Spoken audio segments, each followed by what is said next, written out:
ఇంట్లో దొంగలు పడి మొత్తం దోసుకపోయినరు అని అంటే ఆడ దొంగనా మగ దొంగనా అని అడిగితే ఎంత కామెడీగా ఉంటుందో.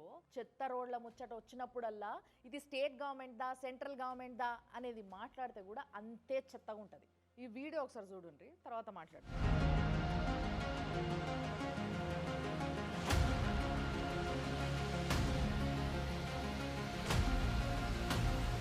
చూసిండ్రు కదా, జస్ట్ ఇట్లా కొనా మీద ఆగింది. 20 మంది పిల్లలు ఉన్నారు. ఒకవేళ బోల్తా పడి ఉంటే వాళ్ళ పరిస్థితి ఏంది? ఇట్లా పడిపోయే బస్సు ఆగింది, రోడ్లు ఇంత అన్యాయంగా ఉన్నాయి అని పోస్ట్ పెడితే దాని కింద జనాలు ఇది స్టేట్ గవర్నమెంట్ రోడా లేకపోతే సెంట్రల్ గవర్నమెంట్ రోడా అని అడుగుతున్నారు.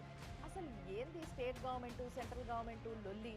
ఈ ఇన్సిడెంట్ జరిగింది బెంగళూరులో ఉన్న ఇంటర్నేషనల్ ఐటీ హబ్కి జస్ట్ 2 to 3 కిలోమీటర్స్ దూరంలో.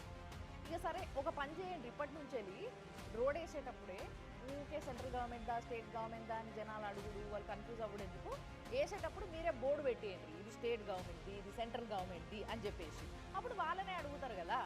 అసలు ఎంత మంచిగా ఉందంటే ఈ ఆట, జనాలని ఇది స్టేట్ గవర్నమెంట్ది సెంట్రల్ గవర్నమెంట్ది అని జనాలని కన్ఫ్యూజ్ చేసి అటు కాంట్రాక్టర్లు ఇటు లీడర్లు పబ్బం గడుపుతున్నారు. మన దేశంలో ఏదన్నా సమస్య వస్తే వాళ్ళని గట్టిగా ప్రశ్నిద్దాము అని అంటే ప్రశ్నించుడు సంగతి పక్కకి, అసలు ఎవరిని ప్రశ్నించాలి అనేది రీసెర్చ్ చేసేట్లనే పుణ్యకాలం మొత్తం గడిచిపోతుంది.